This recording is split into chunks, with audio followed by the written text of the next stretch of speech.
Good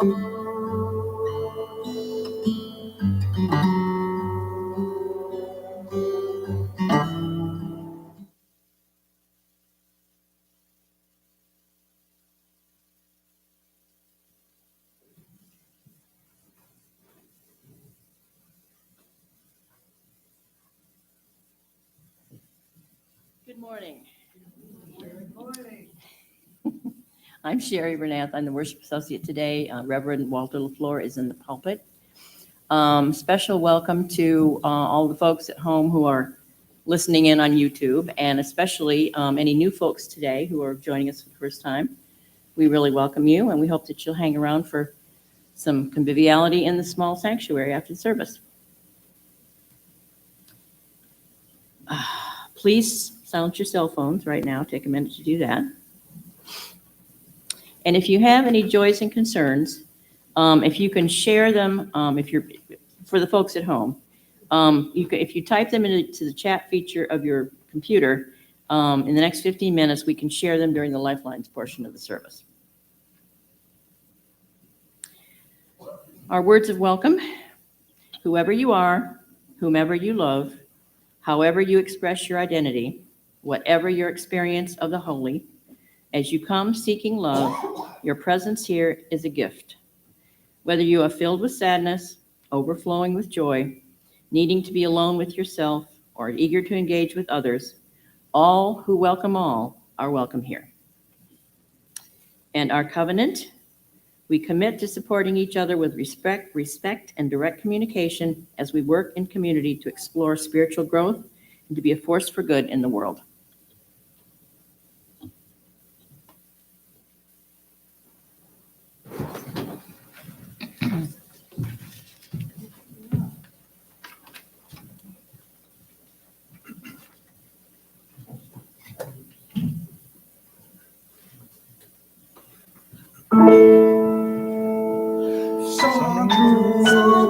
Sanctus Dominus Deus, Dominus Deus, sanctificat.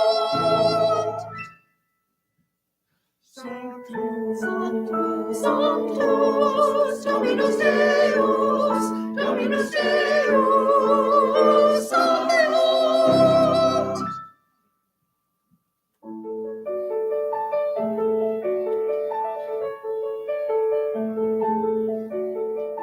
Hosanna, Hosanna Deo, Hosanna in excelsis.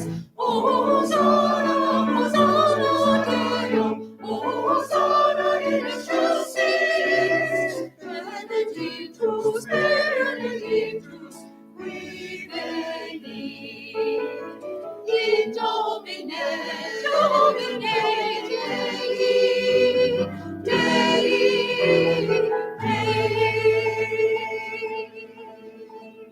Sanctus, Sanctus, Sanctus, Dominus Deus, Sanctus, Sanctus, Sanctus, Dominus Deus, Benedictus in terra, Gloria, Gloria tua, Benedictus Spiritu, Gloria.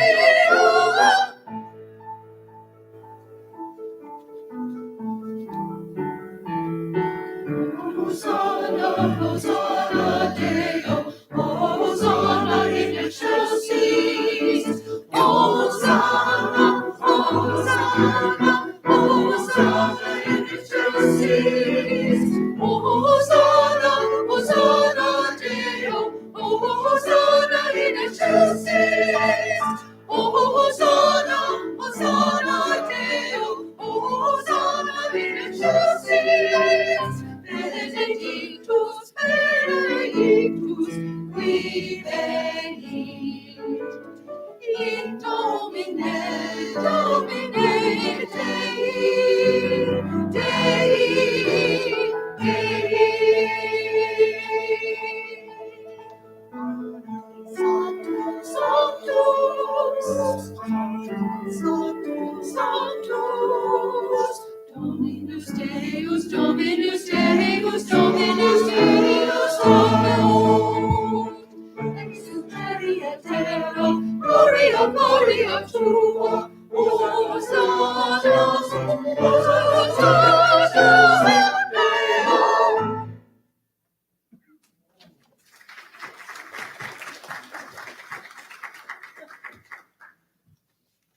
It is so good to have the choir.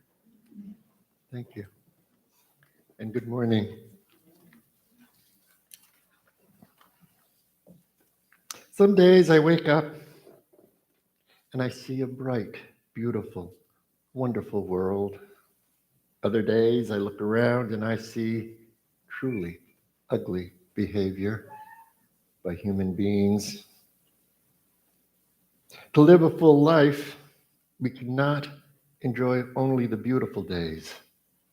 We must be willing to also see and engage the ugliness in this world of ours.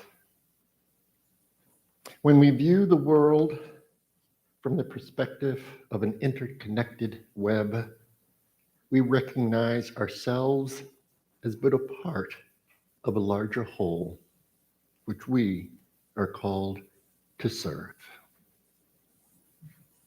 Our chalice lighting. Chalice lighting comes from Pierre Talleyrand de Chardin. We are not human beings having a spiritual experience. We are spiritual beings having a human experience. May the light we now kindle inspire us to use our powers to kneel and not to wrong, to love and not to hinder, to bless and not to curse, to serve you, O Spirit of God. This morning,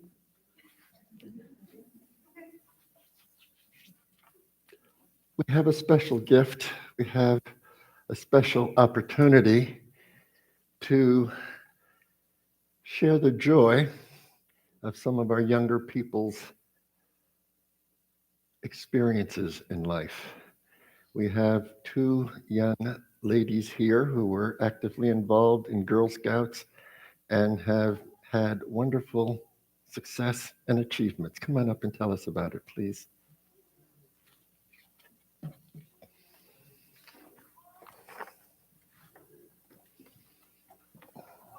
Appreciate the young part.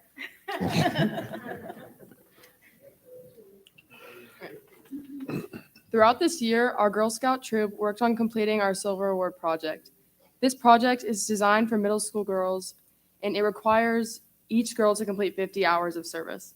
It requires you to meet a need in the community, and we worked with Parks and Rec and Huddle Up Moms to decide the design and location of our nursing and feeding pod. Oh, next slide.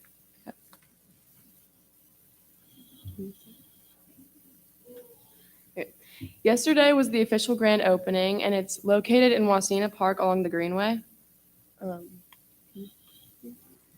I just want to say I've led these girls for a few years, and it's really been a joy.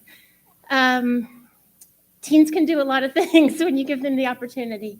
They designed the station, chose a location with Parks and Rec, dug a hole that took 7 girls 6 hours to dig. It was 8 inches deep. I think they all have a new appreciation for holes. And they poured concrete, about 3,200 pounds of concrete. So they moved about 80, 50-pound bags of concrete, and built the station, painted it, and it's impressive. So please go check it out. I want to say something to the church. Oh, and thanks for the church's donation. We used about half of the money we got from the church. So thank you. Yeah, the Mission and Ministry Fund supported the project with $1,000. The rest of the money came from cookie sales. So those cookie money goes somewhere. We appreciate it. And the girls also had a babysitting night to help fund the project. So we really appreciate all of your support.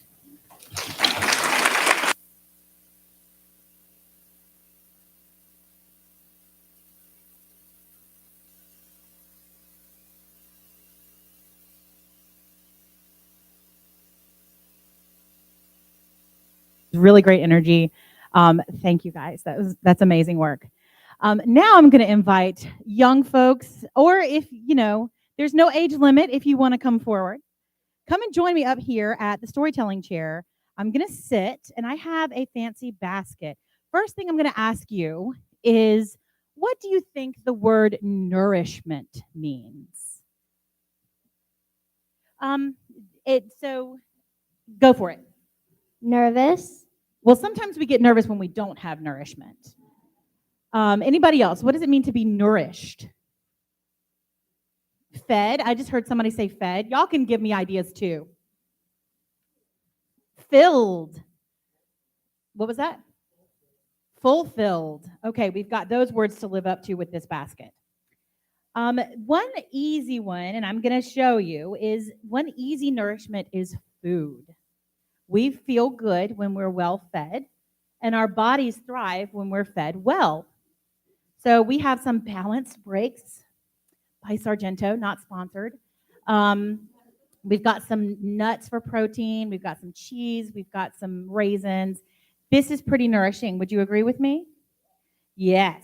All right, so what in here do you think might nourish our brains? Oh, we've got a word hunt, and we've got bedtime math, that bedtime math book that shows its face every now and then. Music might nourish our brains. What else can music nourish? What do you guys think music can nourish? Our spirit, our souls. Anything else that can nourish our spirit? A stuffed owl, a toy. Toys are pretty nourishing, especially cuddly ones. What do you think the Uno cards could nourish? Fun, playing. Do you play Uno by yourself? No, you play with it. It can nourish relationships. It can nourish your relationship with your family. It can nourish your friendships. Hopefully that's what Uno does. Sometimes it gets a little cutthroat. What about our chalice? What can our chalice nourish? Lighting that chalice and spending time here. What you got? You want to say in the microphone, or do you want me to repeat after you? Okay. Maybe it could do peace. Yes, we can nourish peace. Peace is nourishing and fulfilling, and we can nourish that element in ourselves. This is also another thing that can nourish our spirit. So there's lots of ourselves that we have to nourish, right? This morning, we're going to talk about some folks upstairs who spend a lot of their time and energy and money and donations from our church to nourish other people. We're going to learn about congregations in action. And when we head upstairs, we'll find some things to nourish. And we are going to wish all these folks a very nourishing service when we leave. Sound good? Let's do it.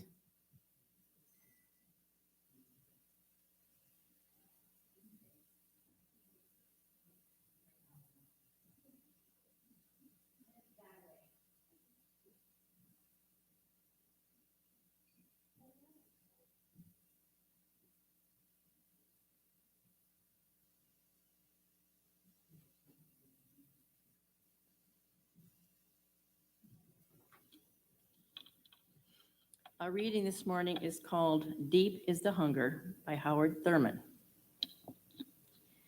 It is a simple story, simply told. One day, a man walked into an antique shop and asked permission to look around. It was a rather exclusive shop frequented only by those who could afford to purchase articles made rare by their scarcity and age. The visitor seemed strangely out of place because he was poorly dressed, though clean. Indeed, it was clear from his appearance that he was a laborer whose face had been etched by sun and rain and whose hands were rough and worn. After more than a half hour, he left. In about 10 days, he returned. This time, he found a very beautiful piece of old glass and asked if he could make a deposit on it. Each week, he made a payment until at last the article was his. With much curiosity, the owner of the shop engaged him in conversation to determine, if he could, the use to which such a man would bring his new purchase. I bought it for my little room, he said. It isn't much, but I bring to it from time to time, through the years, only the very best and most beautiful things. You see, that is where I live. To bring to the place that you live only the best and most beautiful, what a plan for one's life. This is well within the reach of everyone. Think of using one's memory in that way. As one lives from day to day, there are all sorts of experiences, good, bad, beautiful, ugly, that become a part of one's past. To develop the ability to screen one's memory so that only the excellent is retained for one's own room. All kinds of ideas pass through one's mind about oneself, about the world, about people. Which do you keep for your own room? Think it over now. Which ideas do you keep for the place where you live?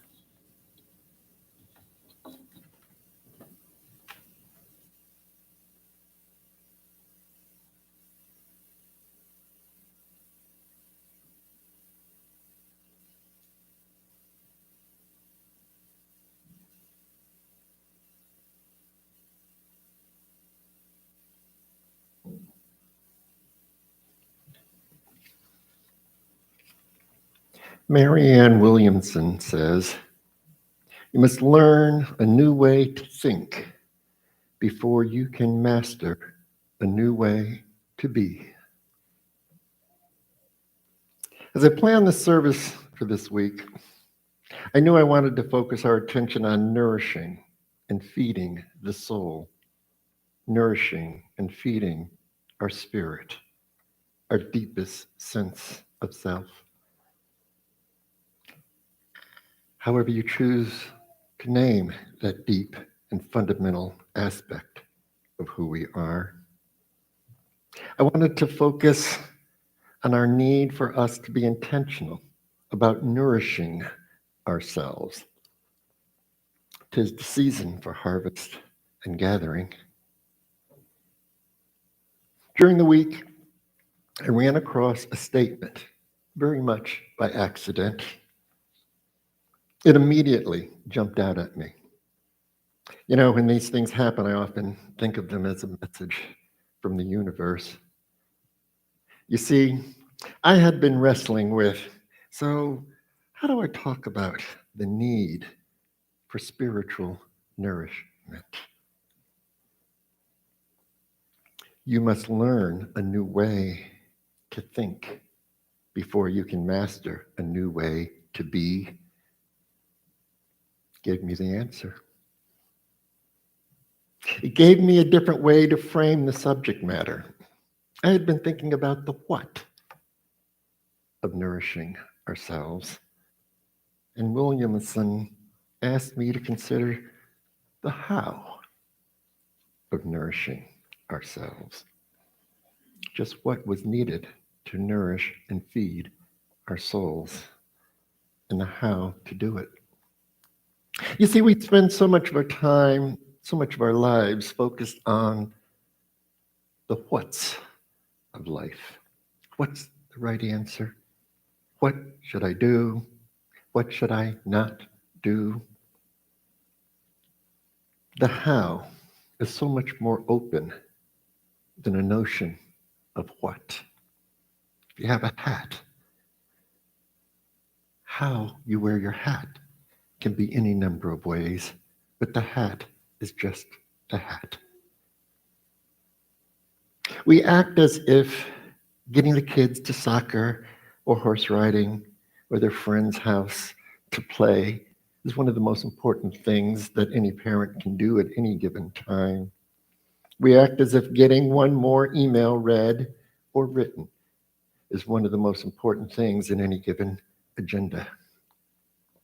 We act as if making a good salary is somehow a true reflection of who we are as a person, as if a degree of some sort is a reflection of who we are and increases our value in the world.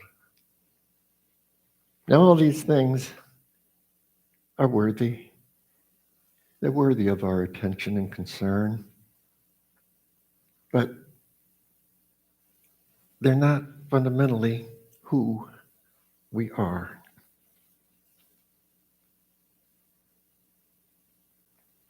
None of these things are central to our very being, our depth and sense of self,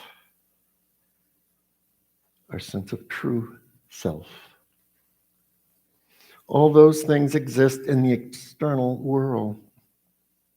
Anything that is primarily externally oriented is ultimately about satisfying the ego, that part of ourselves that stands apart from the core sense of ourselves, our inherent worth and dignity.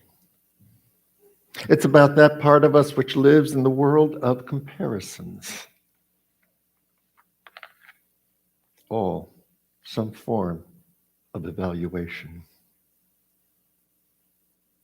There's very little in our culture that supports going deeper in search of our innermost selves.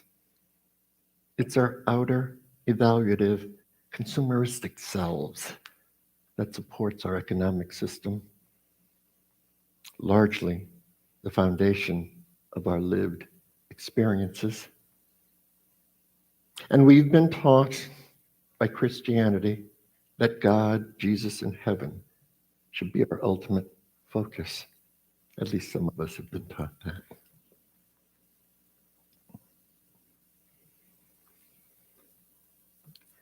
But I think that's a distortion of the essential Christian message.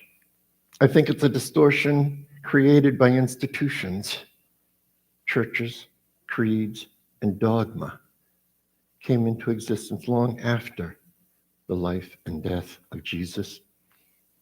They don't necessarily reflect the pure and fundamental teachings of Jesus, because they've been significantly influenced by the need to maintain an institution. The essential Christian message is to love thy neighbor as thyself, to care for the least of them, to welcome the stranger, not so much for the neighbor's benefit, but for the nourishment of our own souls.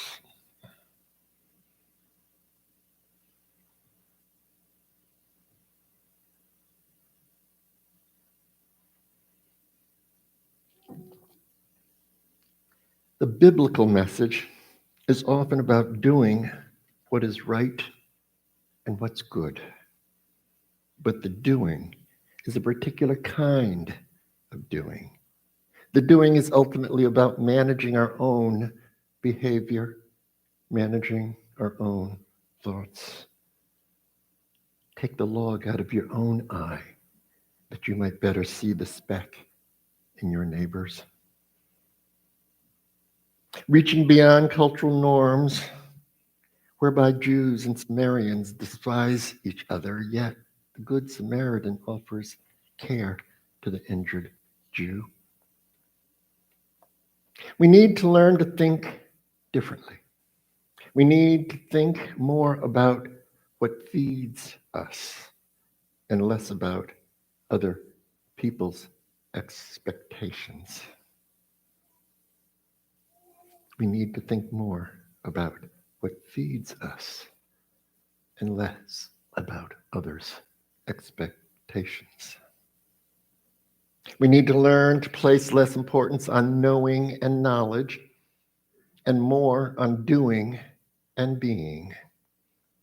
Focus less on the past or the future and more on the here, the now, this very moment.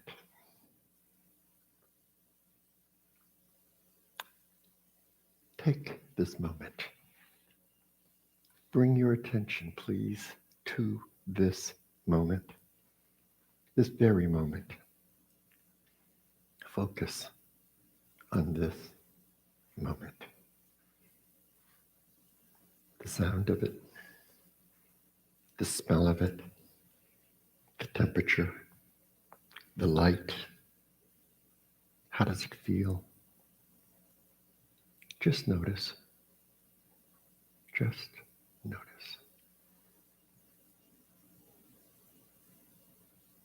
This very moment. No judging, no evaluating, just notice.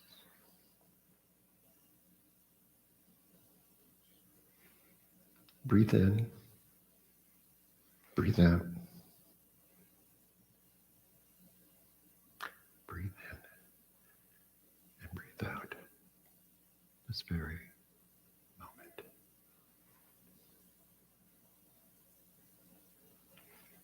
How'd you do? How'd you do? Were you able to just notice? Were you able to notice without evaluating, without judging, without wondering what the hell I was doing? Were you able to stop judging your judging? Were you able to stop asking if you were doing it right? If not, I assure you, you are not alone. The Buddhist approach in this regard is very valuable. The practice of yoga is an excellent method of learning to change the way we have been culturally taught to think, taught to experience ourselves, taught to engage the world. It's a way of exploring what exists beyond thought, beyond concept. It opens us to be receptive to the mystery of it all. There's very little in our culture that supports going deeper in search and exploration of our innermost selves. Very little that supports that process. Earlier, I laid this tendency at the feet of a distorted interpretation of Christianity. But it's more than that. It's also a product of modernity. Modernity, how do you say that word? The modern world, the Western world, places an undue emphasis on rational thought, highly values logic and being right. It allows the pretense of order, being in control, security, safety, all tethered to knowledge, to knowing. The soul, the spirit, our deep sense of self, these are not notions easily amenable to logic and rational thought. How does one rationally think and talk about soul? How does one begin to prove or even define this thing we call spirit? How do you know it when you see it? How would you know it even if you were experiencing it? We know life, we know death, we know there's a body, but we know nothing about what precedes birth. We know nothing about what happens after death. Whatever there is to be said about it is conjecture. I know of no one who's come back to tell the story, although such stories are said to exist.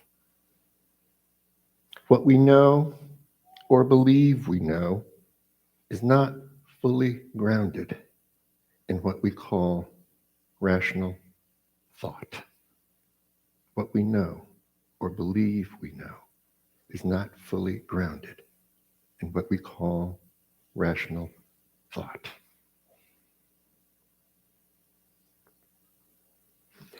Some of you have heard me tell the story of riding in a car with my youngest daughter when she was 3, maybe 4 years old. The car was full of people, and out of nowhere she said, "Before I was a girl, I was a star."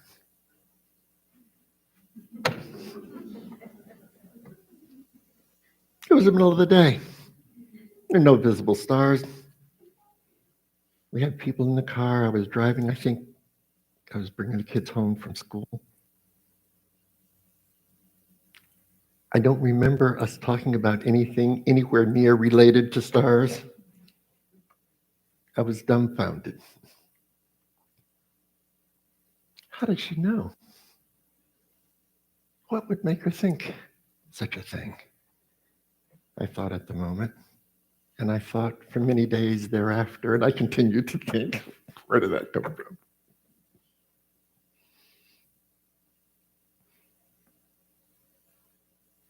I started to think, which star?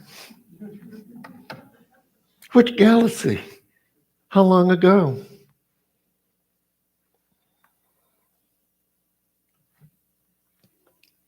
We attend to diets, our weight, exercise, and the like, but we often don't attend to our spirits, our deep sense of self, however such is named, however such is experienced. We act as if it doesn't matter or that it will all take care of itself, or more significantly, fail to recognize it exists at all. Yet, we all know, there are things in our lives that nourish us, truly nourish us. The nourishment I'm talking about is not the same as health food. It's not the same as a good night's rest. It's not even the same as a much needed vacation to Spain or someplace. I'm talking about those things that feed our soul, that nourish our spirits. Maybe it's a walk in nature, or sitting by the seaside, listening to the waves. Maybe it's being fully engaged with music, playing, listening, singing. Maybe it's a good massage, or working in the garden, which always feeds my soul. We've all had the experience of being revitalized by a particular encounter of some sort. We've had our sense of reality shifted, changed, without any intentionality on our part. Perhaps it was a meaningful encounter with a dear friend or a loved one. Perhaps an encounter with ourselves during a yoga session. Maybe it's the experience of our own reaction to being engaged by a rainbow, sunset, a storm, or a star.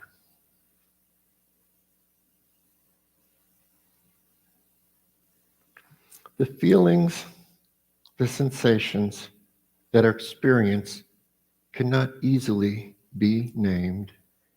We can't predict such experiences, but once discovered, we know of their existence. We can be open to such experiences. We can know where to go in search of them, and we can learn to recognize the attitude that invites them into our awareness.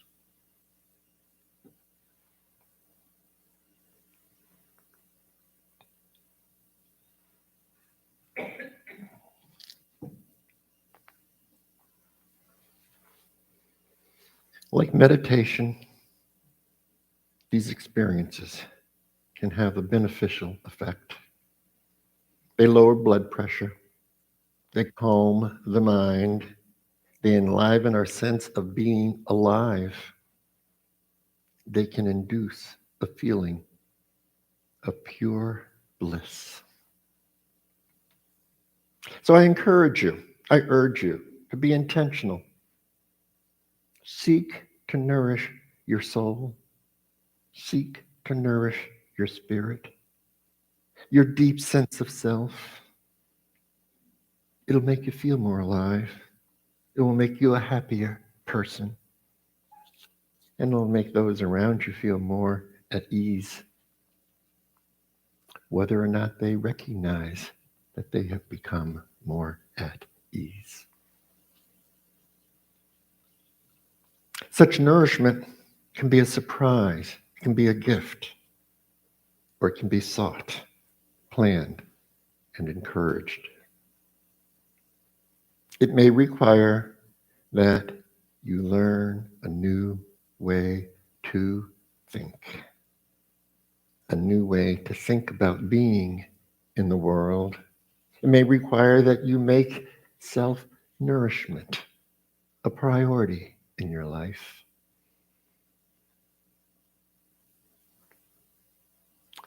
And that's fundamentally different than trying to find the time for it. There's always time to feed and care for yourself. There's always time to feed and care for yourself. Even between words, between thoughts, between breaths, if you're open to it, if you seek it, all you have to do is allow it.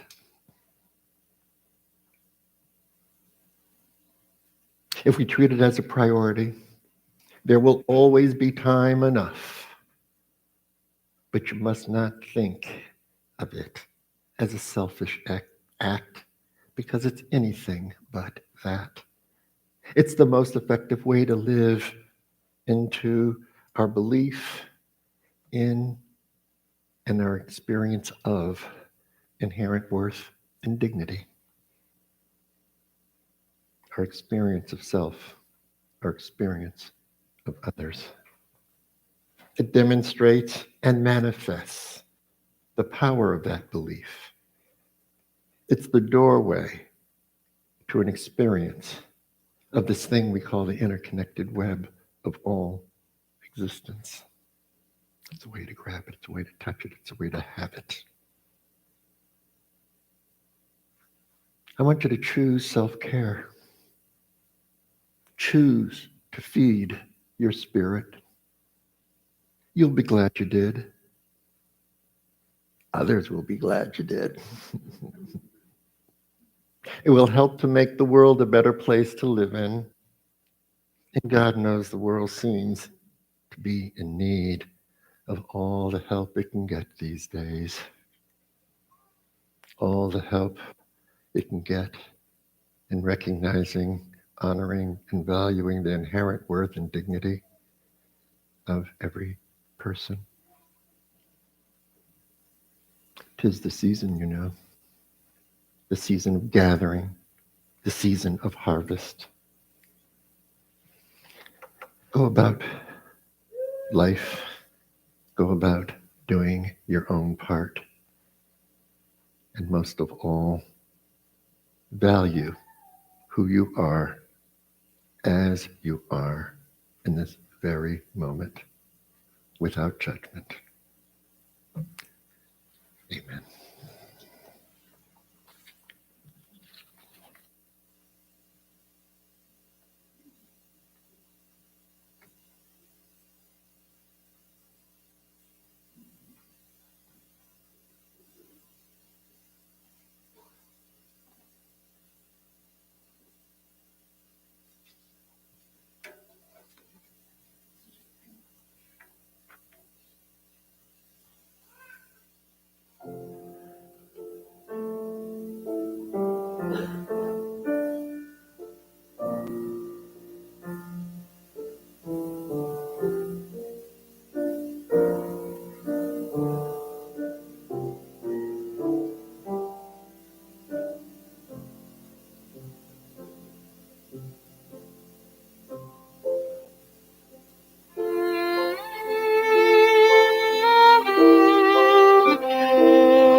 I'll let that linger for a moment.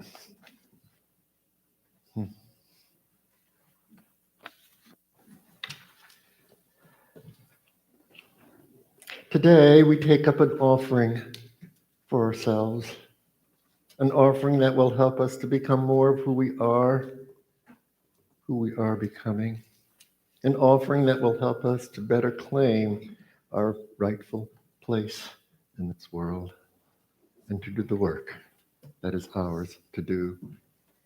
The offering will be gratefully received.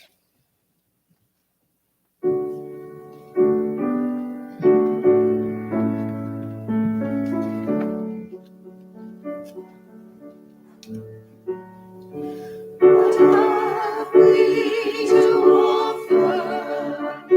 What have we to bring?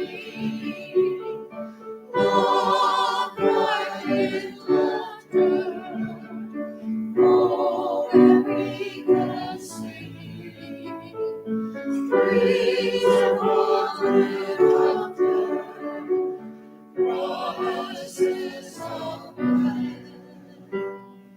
May it not be altered.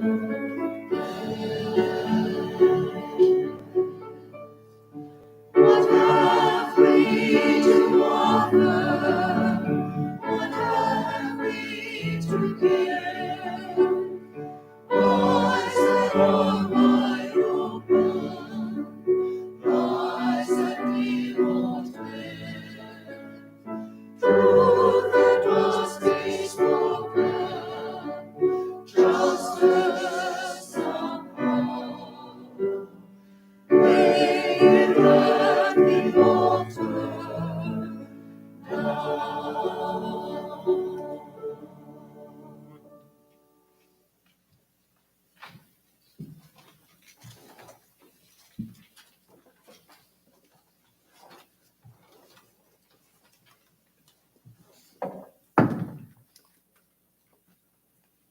Thank you for coming. I'm glad you're here. Enjoy this moment with us together. And this will help feed us in the work that is ours to do. Thank you.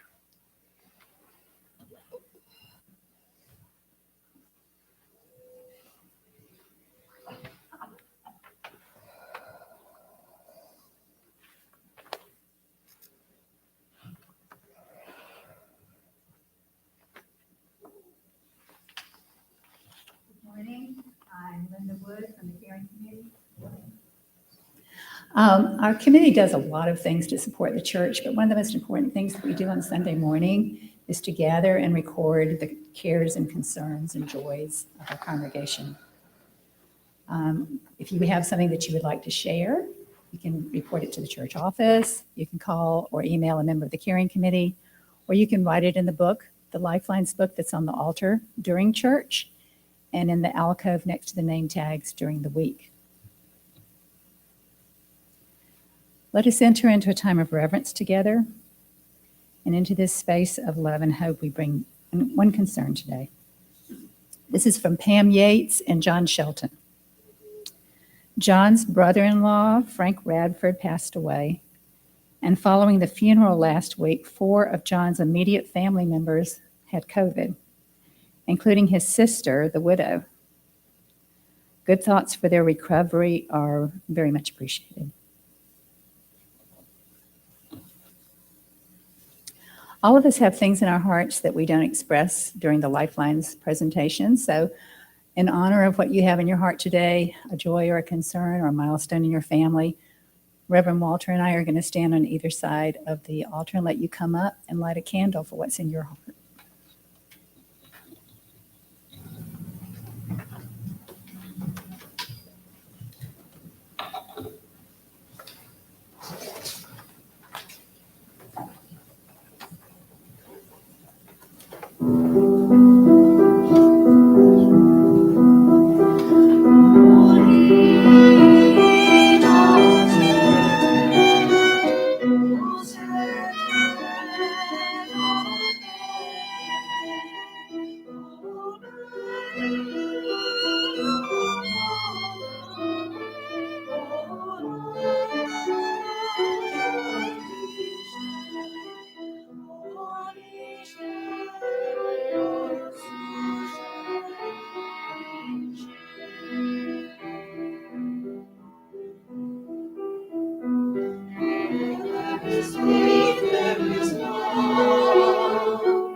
Join me for a time of prayer, meditation, and reflection. Great Spirit of the universe, be with us this day. Help us to shine in this world in a way that is specific to who we are becoming, who we want to be. Be with us that we may better see what is ours to do, what is ours to claim, what is ours that is in need of practice and repair. May we help to bring peace, love, and acceptance into a world in need. Amen.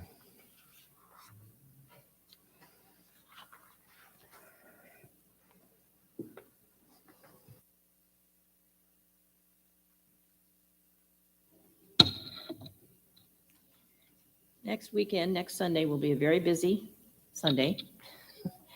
Just a few of the things that are happening. First of all, it will be our bread communion. That's a long-standing tradition in the Unitarian Church, our church. Everyone is invited to bring a loaf of bread you baked or a loaf of bread you've purchased to share after the service. Our youth are going to also hold a fundraiser, and that this is a soup sale fundraiser, and so we need donations. Anybody who would like to make soup for that, Jesse can give you more details about that. But that will also take place after the service. And then finally, there will be a discussion about our eighth principle, which we've been talking about for a while now. It'll be held in the Olin Room. So grab yourself some soup and grab yourself some bread, and then head over there for part of the discussion on this, the wording of this principle, this eighth principle that we're talking about now. Also, we've got a preliminary result from our auction, which ended last week, a week ago. We came up with about $9,700 and change. And we have several items in the auction that were not bid on at all, but at some point in the very near future, once we discuss exactly the logistics of it, we will have another mini auction to try to sell those things. So this is hopefully just a preliminary total, but we're happy with the way it turned out. And at some point in the very near future as well, we will be holding the drawing for the 50/50 raffle if you purchased raffle tickets. And I think that's all I had.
Go from this place knowing there is always more to life, more to experience, more to process, and be gentle with yourself. Go into the week in peace.